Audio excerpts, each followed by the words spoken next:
What does it mean to be a customer-obsessed CMO to you, and why is that really important? Whether you're a product, brand, or a performance-oriented CMO, the fundamental aspect is you have to be a customer-obsessed CMO. Why is that important? Because everything we do on the marketing side is all about the customer. Why are we basically building products? In order to particularly solve customer pain points. What do you need to do in marketing in order to basically create awareness and preference for the product? Is basically focusing on the customer pain points. So how does this actually translate into marketing? Because you might think that anything to do with a customer is mostly around the messaging. Yes, it is definitely around the messaging, because the best way to do the marketing is to basically tell the story through the voice of your customers. And then leveraging their voice, I think, is the best form of marketing. Welcome back to another episode of Marketing Trends, the podcast where we dive deep into the minds of the marketing leaders who are literally shaping the future. I'm your host, as always, Jeremy Bergeron, and today we have an incredibly special guest. She's not only a powerhouse in the marketing world, but also the Senior Vice President, Chief Marketing and Customer Officer at Cisco for the WebEx collaboration business. Aruna Ravichandran is more than just a marketing leader. This is a wife, a mom, a lot of slashes to the way that she thinks about marketing and transformative marketing at that. I hope we get a chance to touch on the stuff she did with NASA and some of the partnerships there, but let's get started. Aruna, welcome to the show. Oh, thank you, Jeremy. I'm so excited to be here with you today. So I noticed this little piece of detail, and you have to make sure this is accurate, but I think this is accurate. As of June 24, Cisco is ranked number 74 on the Fortune 500, which jumped up 8 spots from last. That's significant. That's a significant jump up if you consider the Fortune 100, up to 74. Also, Cisco's been ranked number 1 on the Fortune 100's best companies to work for not 1, not 2, but 3 years in a row. So what is going on at Cisco, Aruna? There's some magic happening there. I would say I've been at Cisco now for about 6.5+ years, and I've worked in 4 different companies before Cisco, and this is the company to be. The way we operate at Cisco, our message to the world is being able to build an inclusive future for all. Everything we do with Cisco holds up to that particular brand promise. How we collaborate, how we bridge with our customers, with our partners, with our employees. Everything we do at Cisco basically delivers on that particular brand promise in terms of being able to create an inclusive future for all. And having been here for about 6.5+ years, it's not a surprise. Everything we do is intentional. Everything we do holds up to that particular brand promise. The benefits we have for our employees, how people actually work with each other, how we treat all of our employees, our co-workers. It's truly amazing to be a part of a company like that. And there is no surprise there for me that we have made it to the most loved company for 3 years in a row. It's incredible. I mean, I want to touch on that a little bit more just because I think about the culture of an organization. I also know Cisco's competing fiercely, in a market in a lot of different ways, hardware and software. And so I'm just curious about, look, you've been there, several years, 6 years, about to be 7 years. What's been this momentum behind the culture? What's happened? Like, what do you think it is? Like, is it just everyone is values aligned and there's a lot of collaborative effort? Was there some kind of linchpin that happened the past several years where clearly there's nothing stopping this brand and you're competing against some of the biggest in the game to ever do it? But culturally, as a culture, what shifted? There's clearly some dynamic flow happening. I think the culture is everything across the board, right? Like, it basically defines the people and it defines the passion people have for the company and the products they actually build. And so this has been, I would say, an evolution. I've seen this kind of a culture from the time I've been here at Cisco, and it's continued to evolve. The pandemic happened a couple of years ago, and we continue to be one of the world's leaders in terms of being able to help people to collaborate during the pandemic. What was the means of communication during the pandemic when everybody went home? It was video conferencing. And so we were right up there, enabling our customers, our employees, and everyone to seamlessly collaborate. We did not miss a heartbeat. at that particular time. And in addition to that, there are so many different initiatives we here do at Cisco in order to contribute to the community around the world. Again, in terms of creating the bridge with our networking products, being able to securely, comfortably, and safely, helping our customers as well as our employees. And last but not the least, with the WebEx technology, being able to provide that collaboration platform, which brings people together, whether you're working from home or in the office or anywhere in between. We are the powerhouse behind that. But ultimately, the foundation underpinning the products is the culture. And the culture here at Cisco is about being able to treat people with respect, giving a lot of opportunities for people of multiple different diversities across the board, and a voice and a seat at the table. Never seen something like that in my entire career of 25 plus years. Wow. We talked a little bit earlier, and I want to touch on this, the customer obsessed modern day chief marketing officer. And I've spoken to hundreds of executive marketing leaders across the Fortune 1000, and it's always interesting to talk about the customer. And now I'm talking to you, who has this really interesting right brain, left brain background, who's now, leading marketing at the helm there, focused on the WebEx collaboration effort. Like, what does it mean to be a customer obsessed CMO to you, and why is that really important?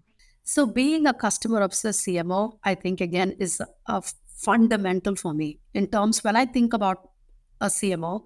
Most of the CMOs usually come from three different backgrounds. You'll be a product oriented CMO, meaning that you'll come from a product background, or you'll be a brand CMO, meaning that you'll come from a brand background, or you'll be a digital and a performance oriented CMO who comes from a digital background. All three traits are extremely important. I can't basically weight one against the other, but I would say I'm a product-oriented CMO because I come from a technology background. I spent about 10 plus years of my career in various different engineering disciplines at Hewlett-Packard when it was the apple of the valley eons ago. And then I moved on to the darker side of the business, which became marketing, and I've never changed, over the last 20 plus years, and I've built my professional career in marketing. But having said that, whether you're a product, brand, or a performance-oriented CMO, all of those three things have become the linchpin for you. But the fundamental aspect is you have to be a customer-obsessed CMO. Why is that important? Because everything we do on the marketing side is all about the customer. Why are we basically building products? In order to particularly solve customer pain points. What do you need to do in marketing in order to basically create awareness and preference for the product? Is basically focusing on the customer pain points. And so to me, everything the team and I do is we put our customer first. So how does this actually translate into marketing? Because you might think that anything to do with a customer is mostly around the messaging. Yes, it is definitely around the messaging, because one of the fundamental things which marketing teams do is to basically come up with a message, the right message oriented towards the right target audience. And your target audience can be different. It can be your IT persona, it could be a line of business, it could be depending upon your product, your target audience actually changes. And so when you come up with that particular right level of messaging, with the right messaging and positioning in order to basically shine the light on your product, the best way to do the marketing is to basically tell the story through the voice of your customers.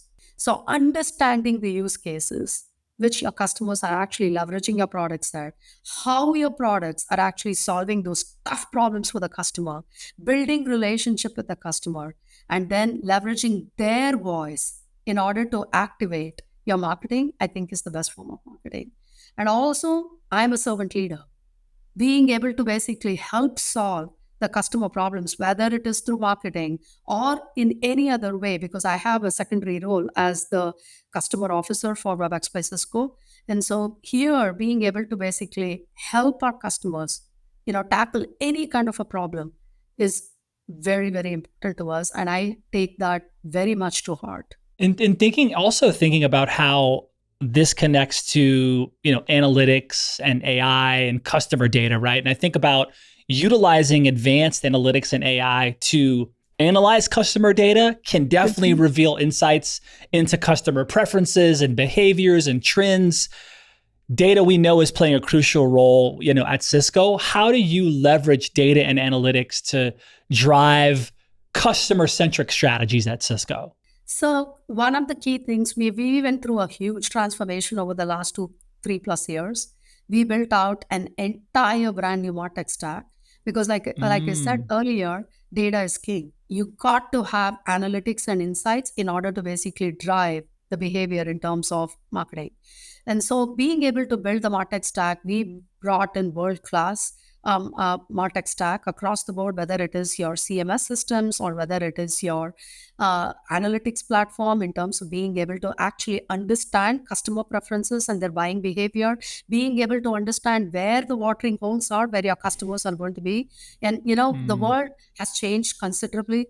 When you think about brand, most of the people will always think about advertising, whether it is advertising online or digital or in physical forms, whether it's airport advertising, billboard advertising, doesn't matter.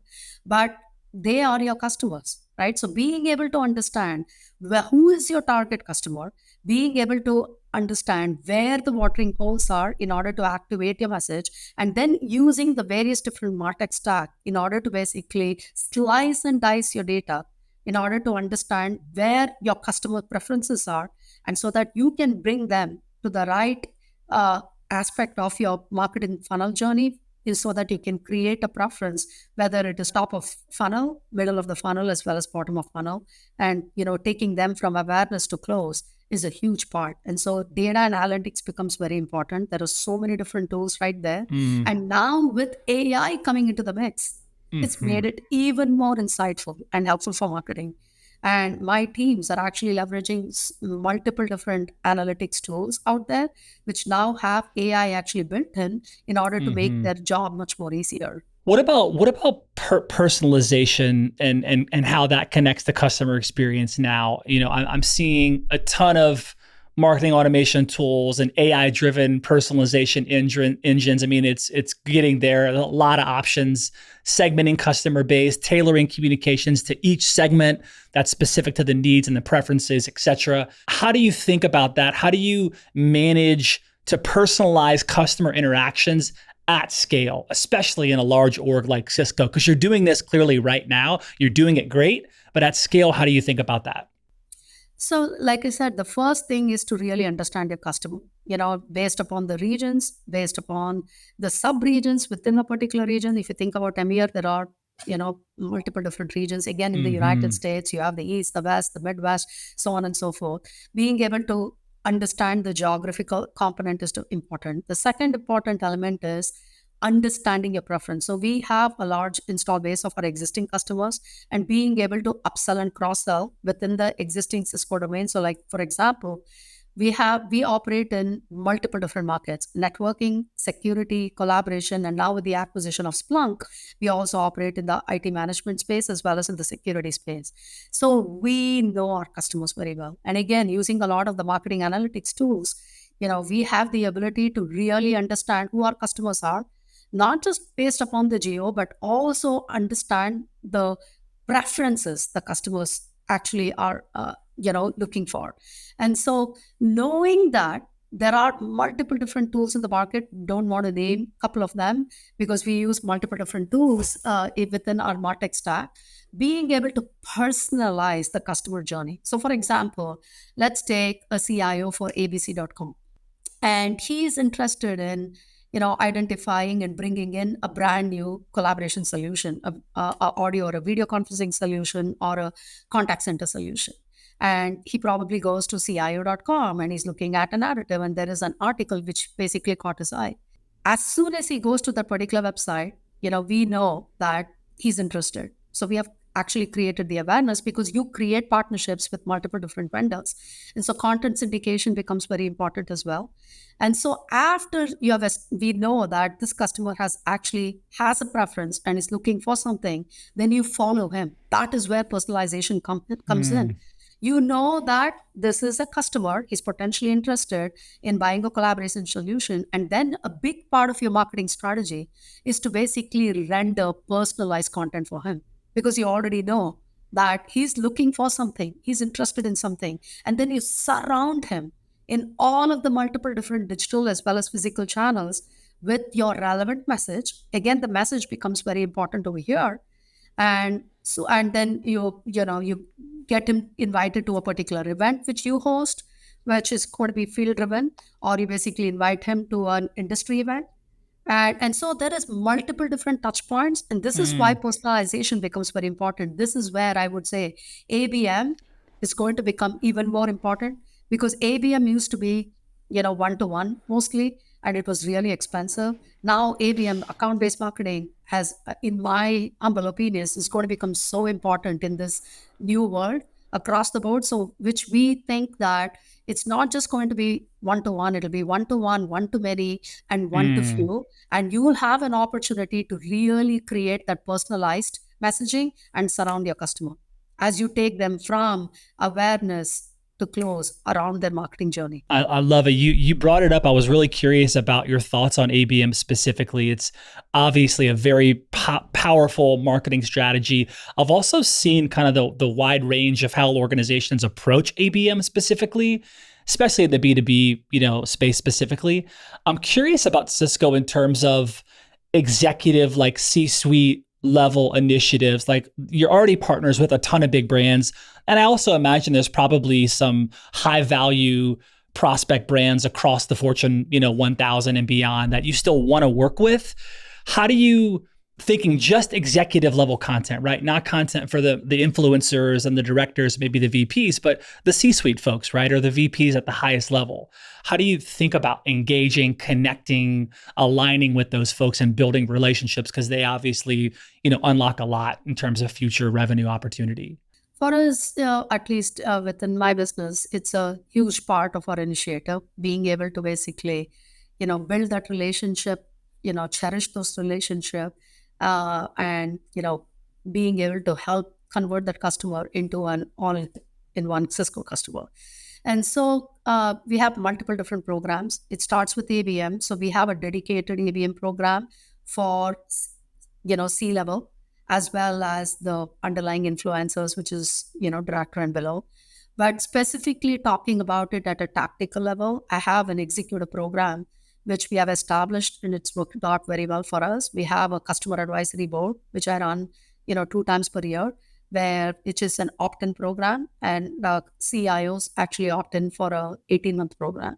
And so we hold the customer advisory board once a year in a very nice location. We basically share our product roadmap with our customers. We get their insights and their feedback, and they opt in into this particular program because they also get a lot of networking opportunities with the other underlying customers. And not only does it basically helps us get feedback directly from them so that it further enables our innovation for the roadmap for the product, but it also helps create awareness for adjacent part of the portfolio. Right. So when you think about the collaboration business, we are a $5 billion business, and there are multiple different product lines. A CIO could have adopted only one part of our product line. By adopting into our customer advisory board, now we have an opportunity to create awareness for all the product lines, and we run it for a day and a half in multiple different locations. And then mid-year, we would do it as a virtual forum so that we continue to basically seek their feedback. This is one particular tactic. In addition to that, we run multiple different CXO field events. We run roundtables with thought leaders. We bring in thought leaders because what are the careabouts for the CIOs? Their careabouts are, how do they basically keep their lights on? How do they continue to innovate? How does IT translate from being a cost center into an innovation center? How can they get much more from their share of wallet in terms of their budget? We help them with all of that. And so we run multiple different roundtables around the nation. And this is run by my field marketing team. And we bring our sellers over there. We bring our customers to basically talk to the other CIOs on how they actually conduct business with our portfolio. Again, going back to the customer obsession part, being able to leverage our customers to tell the story to the other CIOs so they can do a better job with their business is an important part of the narrative. And so that is another tactic. And the third tactic is we get deeply engaged in a lot of the industry events. And at those industry events, we usually end up having a keynote, and we run an event within an event. So let's say there is an industry event, and our teams will automatically build a CXO event at that particular event because those CIOs. So for example, if you take Gartner IT Expo, A lot of the CIOs go to Gartner IT Expos. Mm-hmm. We will host our own smaller event where the CIOs will have an opportunity to partake and get to know our product sets. And so we do a multitude of things. In addition to that, digitally, we have partnerships with a lot of the top tier brands, Wall Street Journal, Mm-hmm. Forbes, Economist, so on and so forth, where we have curated content, which basically goes to a lot of our CXOs. And I imagine that you've got you have a bachelor's in computer engineering, you have an MBA as well from Santa Clara University.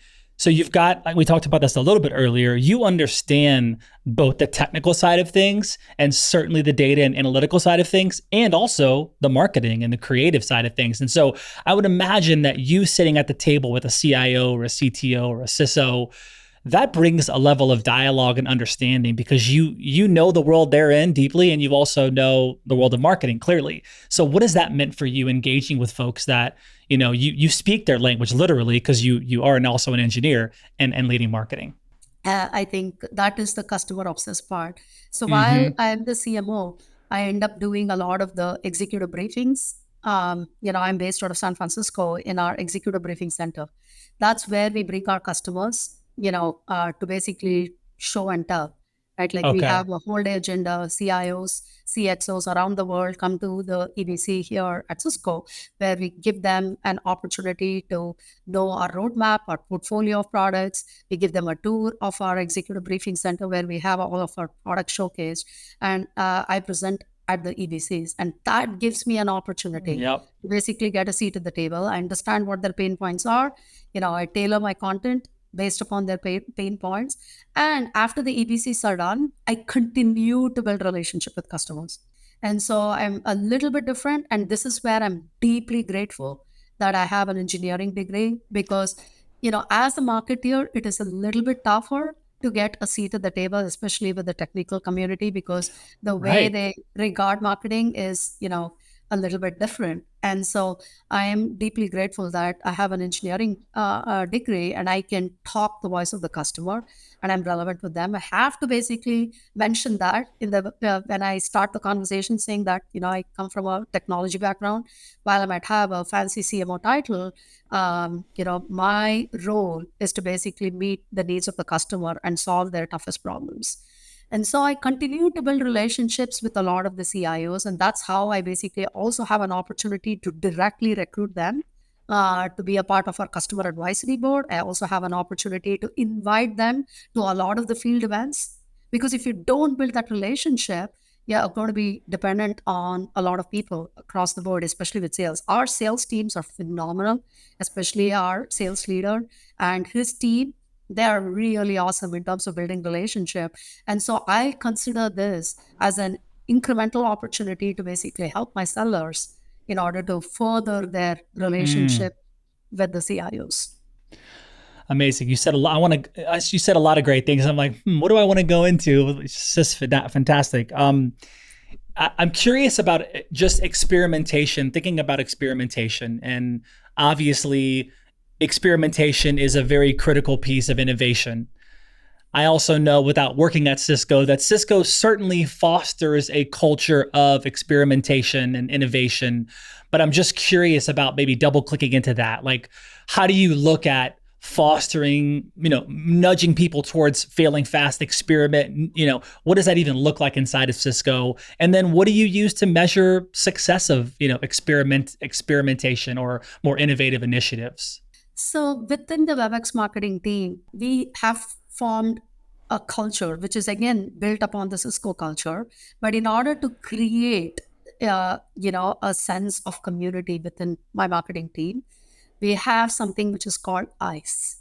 The best way to remember it with the song Ice Ice Baby, right? So I stands for innovation, C stands for courage, and E stands for empathy. Everyone Mm. within the WebEx marketing team actually embody those values. So what do I mean by that? So if you don't have the ability to take risks, you're not going to create a culture of innovation. And so I have a simple ask of my team, right? So I want to basically have a culture where people have the opportunity to bring net new ideas. Without those ideas, it's same old, same old. You won't be able to innovate. You won't be able to actually activate something really creative and bring it to the market. And when I say courage, you might wonder why does courage actually mean? It is the courage to take risks. It's okay to Mm, take risks. If you don't take the risk, how do you know whether that idea is actually going to work or not? What I tell the team is that it's okay to take risk. It's okay to try out, but if it fails, don't repeat it again. That's it. You learn from the exercise, and we also have a culture. We not just celebrate successes, but we also mm, celebrate failures. Because if you don't embody that kind of a spirit within the organization, there'll be a people actually won't have the ability to basically take risk.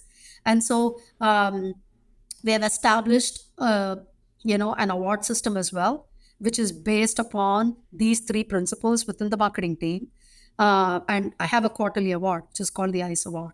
And it is nominated by the employees. It's not nominated by me or nominate and picked by my direct senior leadership team.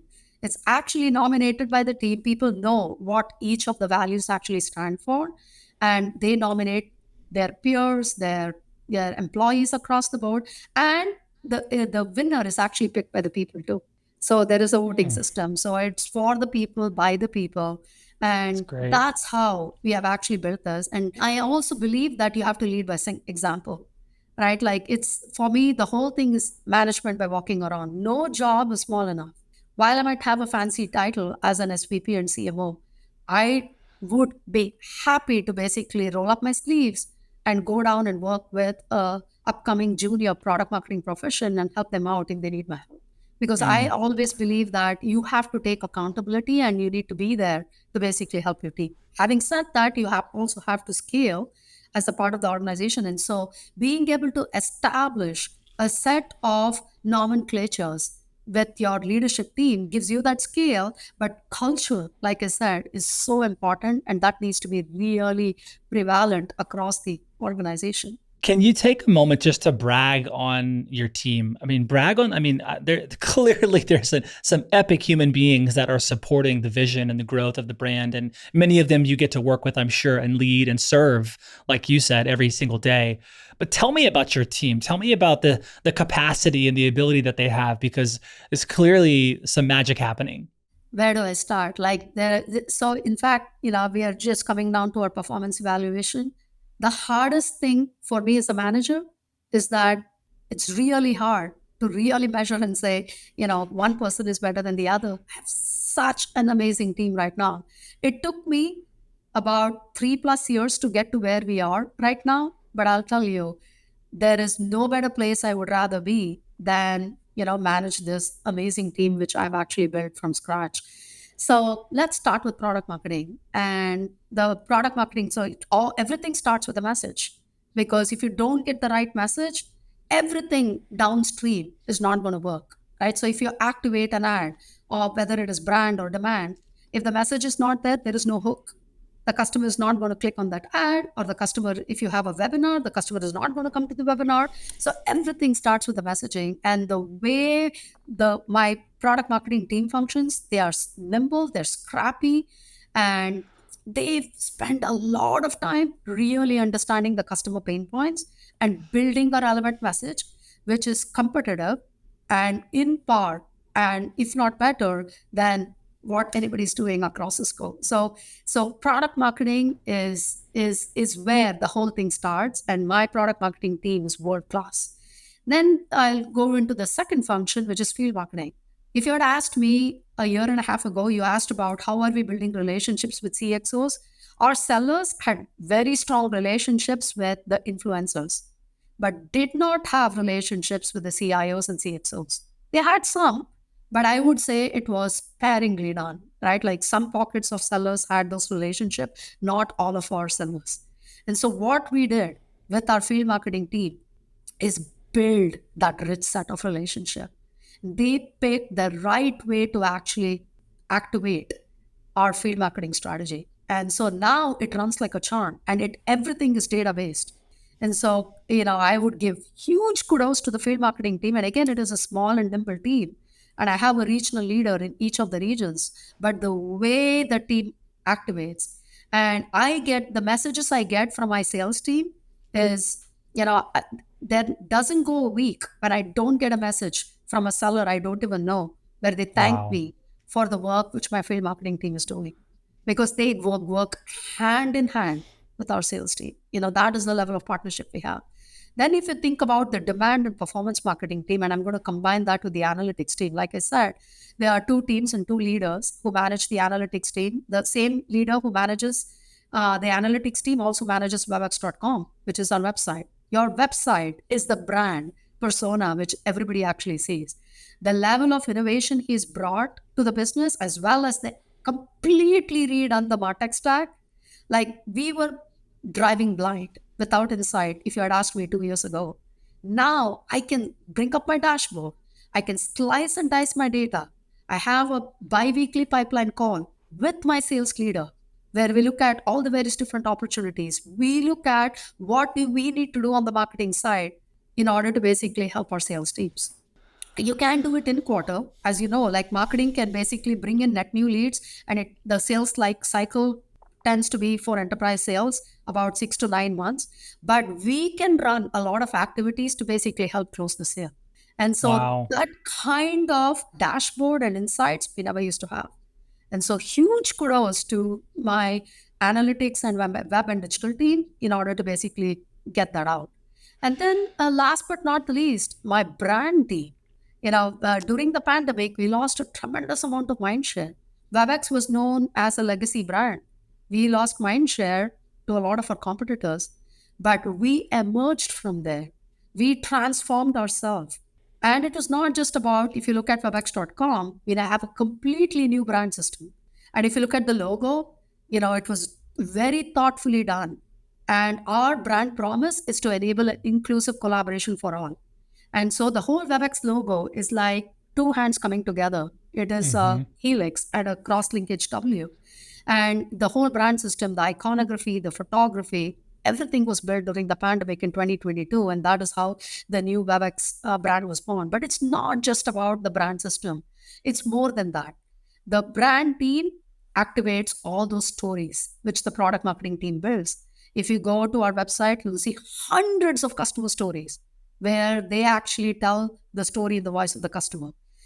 Everything we do at events, how we show up, everything you see, at various different activation points. We're now going to have like a huge billboard in Times Square. All of that beautiful work is done. I don't have agencies. The team is really proud of the work they do. Everything is done in-house by my WebEx marketing team. Wow. So no agencies. Nope. Wow. Is that we built the team from scratch. Wow. Has that always been the case, or is that only in the last few years? Wow. Last 2-3 years. That's pretty incredible.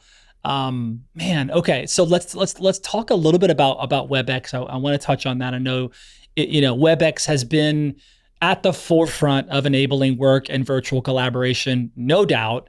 How do you ensure the customer feedback and pain points are really integrated into like new marketing, new features, new services?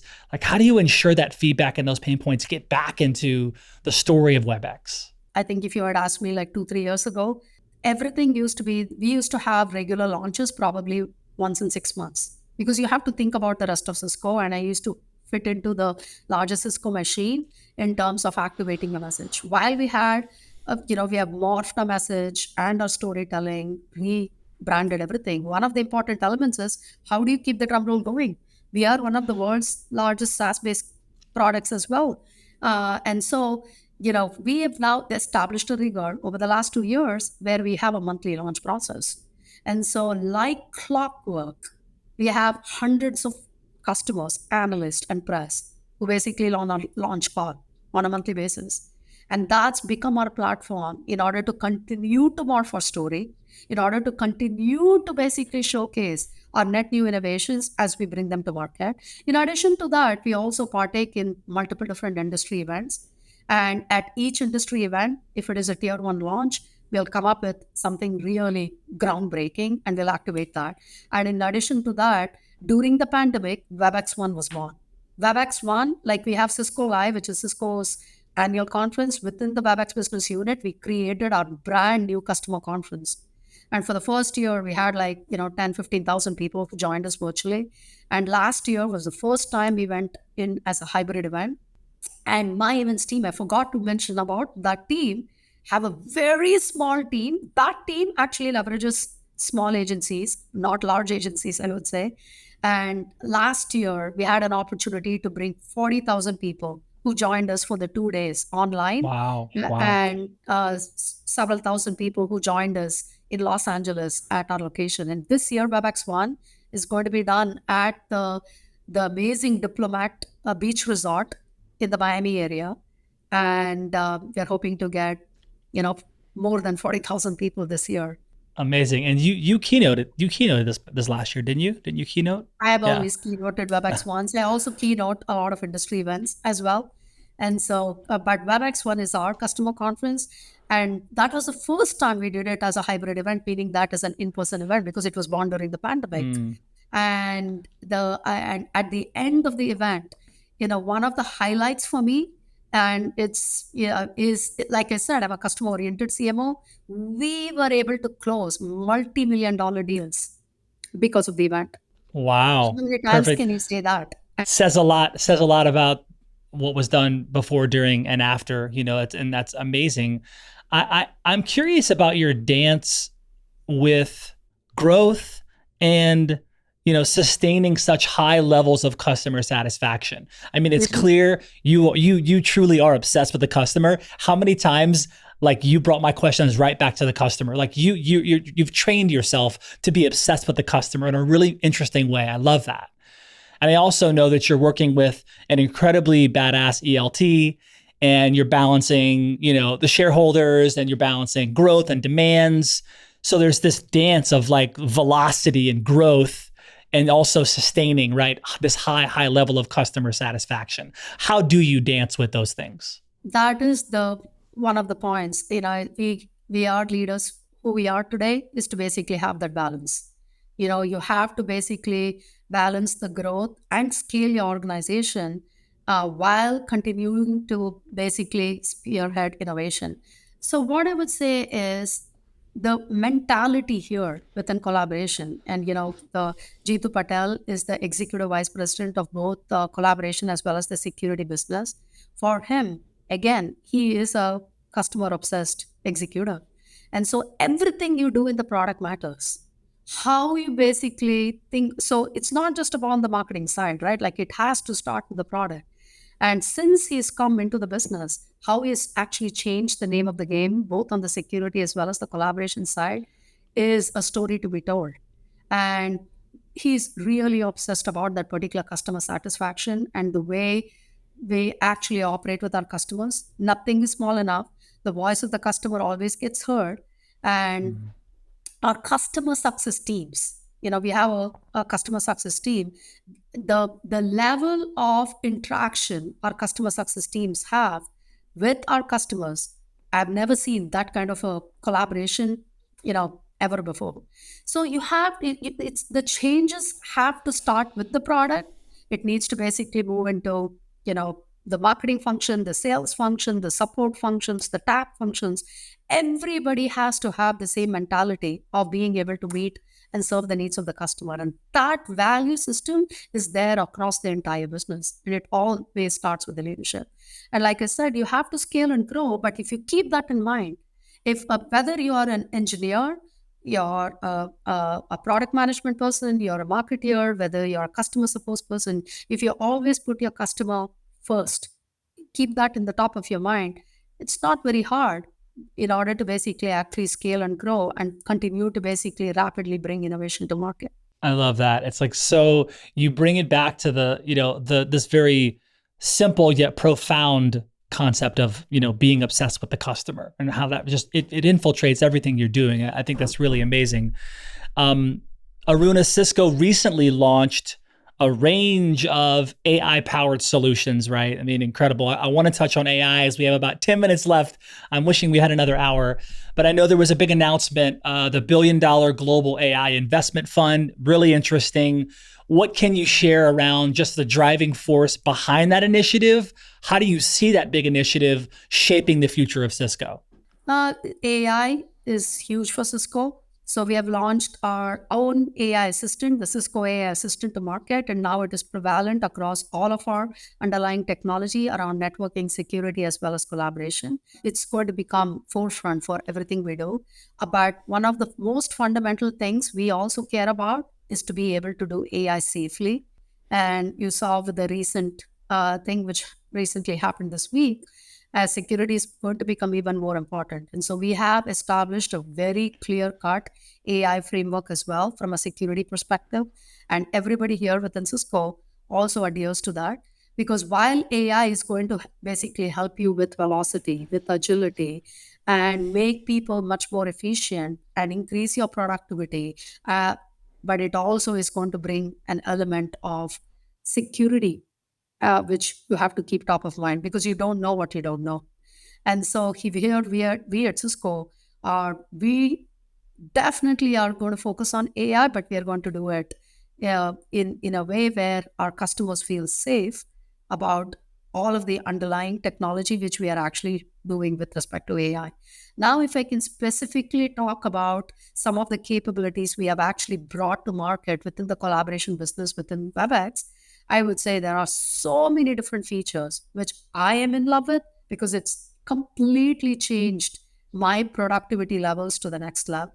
So, for example, let's say I'm late to a meeting by 5 minutes because I'm running an errand. No longer do I have to basically join the meeting and have to message my coworker and say, what did I miss? I just can go to the AI assistant and say, catch me up. I'll give you a beautiful summary without even having to ask someone what I missed in the last 15 minutes. Or let's say I went on vacation and I want to catch up, and who wants to listen to those long recordings? Now I can watch a movie trailer of the particular meeting. It will give me a 1-minute highlight summary on what I actually missed. And if I missed, opportunity to basically message with people, now I'm in this podcast with you and I missed 1 hour of my messages which have happened, and in 1 hour there'll be a whole bunch of spaces which will light up and you're like, oh my god, which one should I basically, so I can go to the AI assistant and say, give me a summary of all the spaces where my name was mentioned, give me the action items which were called out for me. So it'll give me a very clear cut summary, and which will help me prioritize which are the important spaces I needed to act on immediately. Right. So those are some of the innovations which are now built into our portfolio, which we already have out there. And then if you look at an adjacent market we play in, which is in the contact center world, this is about providing phenomenal customer service when you call into anything with respect to a product. That is another area where AI is going to play a huge role. And, we are going to unveil some groundbreaking innovations at our upcoming conference, WebEx One. And I hope everybody is going to register and watch what we're actually going to unveil and bring to market with AI. Okay. When is WebEx One happening? October 21st through 24th. And if you go to webx1.com, the online registration is not up as of now, but the physical registration is live. And so if anybody wants to join, the online registrations will open by early September. Amazing. Okay. You touched into some things that I'm like excited about because you're giving me real utility when it comes to AI and your role as a marketing leader. This is what I've been so curious about when I get folks like you on the show is like, how are you using it in your day-to-day as a leader? How is it augmenting any other thing that you're thinking about? I also think about your specific background, Aruna, right? You have this technical background, which makes you a really interesting, developer and left brain thinker. And then you have the creative marketing leader in you. And now you have ChatGPT and Claude and some of these LLMs. What other ways are you finding it to be utility for you in your role? How are you using any of these tools to be helpful? In addition to what you just mentioned, summarizing meetings, all that stuff, amazing. Anything else that you're finding is being as helpful to you in just day-to-day being a leader, being a marketing leader, plus AI? So the communication. So I talked about the meetings part, but Hmm. messaging is another important, right? Like how many, if you think about your 10 or 8 hours per day you're actually working in, what part of your day is about texting or messaging with someone or writing something, an email? That's another area where AI is going to play a tremendous role, and definitely for me, as things get tough, people's tempers start to rise, everybody gets tired, and now AI can help you with that too. So, one of the core fundamental things which I told you in terms of culture is empathy, ICE. And so, I've definitely leveraged AI, I would say, to basically help me out as my day gets longer and longer. And as I start to lose steam across the board, and before I type out a message, I can bring up AI and I can ask it to help me to set the tone of the message, right? So instead of being short with someone, which you could have preferred previously, now you can basically ask AI to help you with, lessen the tone of your message. You can ask it to help you to make the message professional. And so there are other interesting ways where you can actually leverage AI to basically give you velocity and agility as you conduct business. Incredible. Are you finding any challenge around the hallucination inaccuracy component? Right. Obviously, it's not quite near 100% yet. Sometimes the information is not accurate. Sometimes it's very helpful and accurate. How do you navigate that part of just, okay, if I'm using this tool, there is an element that I need to make sure that it's got some consistency there. I only use our Cisco's own, chat GPT tool. Okay. And Okay. so I trust that because it's based upon our data. And then when I talked about the typing the message, the AI assistant is built into WebEx. Got it. I have the Wow. ability to do it automatically. I don't have to go to chat GPT right within when I'm messaging with someone. I can just bring up the AI assistant if I choose to do so in order to basically help me with the message, change the context of the message because it's automatically built into the product. Okay. So looking ahead, what are some of the key trends, opportunities? Like, what do you see for Cisco in the next few years? And how are you preparing to capitalize on them? I would say, specifically talking about my domain, the two domains which are really going to see major transformation with respect. I think all markets are going to be get a lot of help with respect to AI, but I think security is going to have the biggest boost because AI is going to bring in net new security issues, which potentially there has to be solutions. So I think security is going to become a very important trend.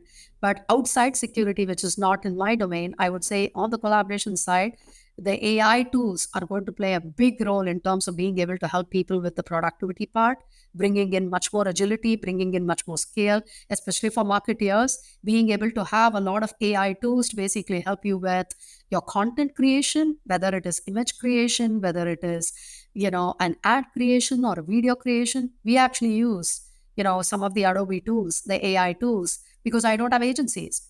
We were basically jamming with my creative director. I wanted to basically set the direction for this year's WebEx1. We were able to come up with 3 different concepts using AI. And then we picked one of the concepts, and that is what is going to be built by my brand and creative team in house. Right. So, what would have taken an agency a couple of weeks, we were able to do it in 3 days. Come up with 3 concepts, finalize on the concept, and then give it to our creative team to take it to the next step. How cool was that? So I think that AI is going to play a tremendous role in all aspects of marketing. But my caution is that you have to be careful in terms because that data becomes somebody else's data. And so being able to exercise AI in a secure way is going to become Mhm. very important and relevant in the market. Agreed. I love that. Well said as a final note, Aruna. And it's been an absolute pleasure having you on the show.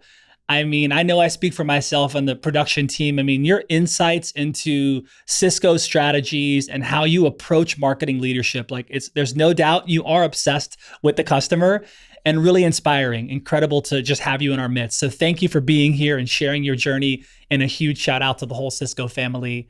Really appreciate you being a part of Marketing Trends. Jeremy, thank you for having me. I really enjoyed this conversation, and I hope that your viewers will find it helpful and useful too. Thank you so much.